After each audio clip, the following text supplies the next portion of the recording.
How y'all doing there? How y'all doing out there? Today we're looking at a 71 Panther 440 with the JLO motor in it. Right beside me is another 71 399 Panther. We're gonna have a look at that too. We got a slight bog in this little guy. We're gonna do a little bit of tuning, see if we can't fix it. So it's 4 years old on a 71 Puma 440. So we're gonna see if we can't assess the situation. He says he just got a carb kit put in it and it's bogging. My take on the bogging thing is I think it's just upshifting too fast. Gotta remember, those springs have been in there for, what's this, 70 years? It's a 1970? 70 Panther? They've been in there for a long time, they're tired. So we're gonna maybe just tighten it up and see if that gets rid of the bog, and then he can find some springs later.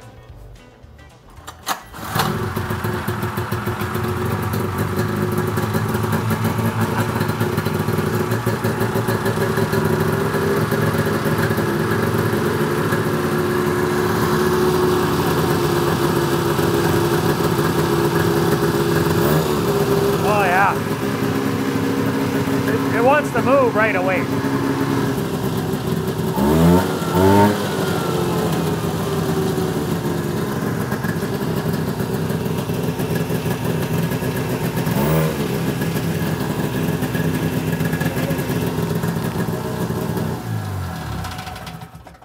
Hey. That's awesome. That's something. And you adjusted the, did you play with anything? I haven't played with nothing. I thought I'd phone a pro first before I make it worse. Know a little bit, but not like you. A lot of guys don't know. Well, on this there's a fuel screw and an idle screw and an air screw. That's it. Yeah.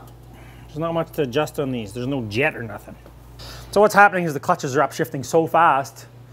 I mean, this motor's got 15 horse, maybe 20 horse. I'm gonna play with the carburetor a little bit and we'll see if we can get it to run better. So I'm adjusting the main jet. See, these have a, you can actually adjust it.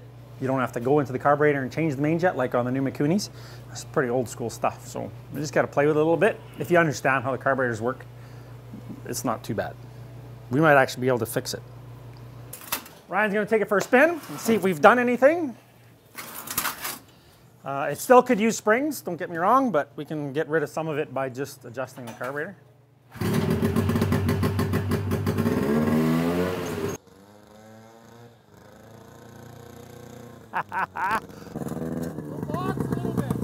Still little? I can't get over quite.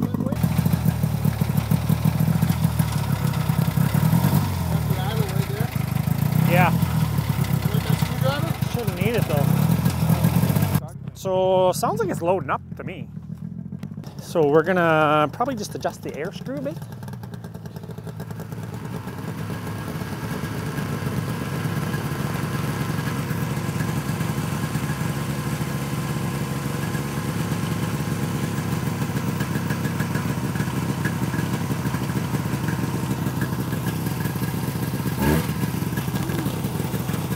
Roll it up. Yep.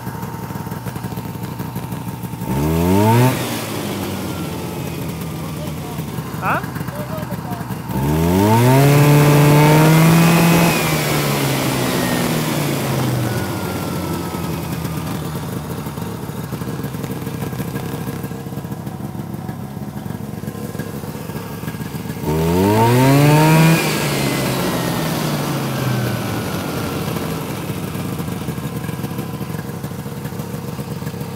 Try it again.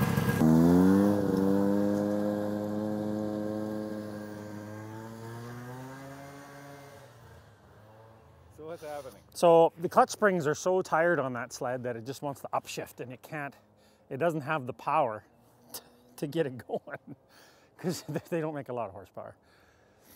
I mean, it runs okay. It's, I think what we'll do, we'll take the secondary apart real quick, see if we can't get another turn out of the spring, tighten it up a little bit, and it should work a little bit better.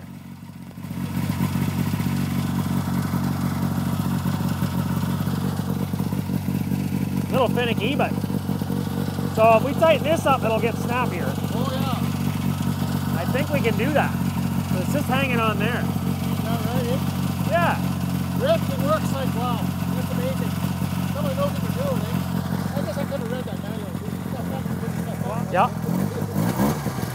Oh yeah, way nicer. You gotta take it for a rip. Okay.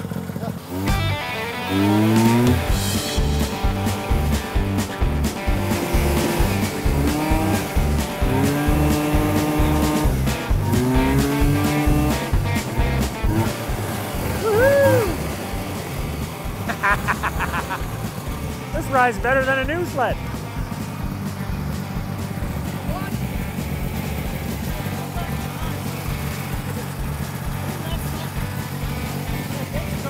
Yeah. Seems pretty good. Yeah.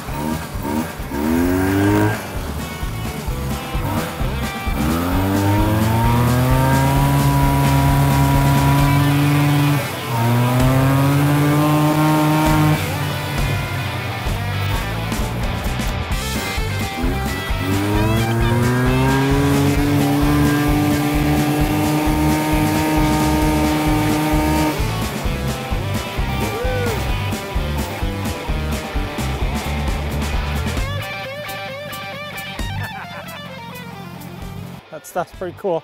I remember that's an old JO though. The Cowies, the 440 Cowies were way better. So this year they went, did they do it in 70 or 71? 71. Went to the Cowie. First year. First year of the Cowie. Yeah. So the Cowie is way better. They had a Sachs motor and a Cowie. I don't know how you ordered them or how they came. Yeah, I don't know. But the Cowie motor is way better. Japanese. Can we look inside there? Oh yeah. Same as Tillotson carburetor. Look at that. Nice and clean. She's mint, guys. That's awesome. I like these things when they're all clean like that. That's like off the showroom floor. Just remember when this pops back, Honk. when these get past this, Yeah. it's going to want to unspring, right? Yeah. If you can get this up to here, give it that extra twist, Yeah. just that little extra juice on there without taking the whole thing apart. You might get a little bit more. Well, then it acts like a newer spring. Right. So it's going to have a little more back shift. So it'll hold its RPM a little better and won't upshift as fast. You can tell it's doing that. Well, yeah, I just watched it. It wants to upshift real quick, right? I mean, you can just tell by how fast it wants to spin the track. I know if we put new springs in and tighten them up, it would work a lot better. But it's not as easy on these ones as it on the newer ones. That direct drive stuff is it's a whole different animal than what I'm used to. But I'm going to dive into this here a little bit. We'll take it all apart, see if we can fix it, get it to work a little bit better. But in the meantime, we'll see if we can find some parts. So if anybody out there has parts for these cats, send them our way. Thanks.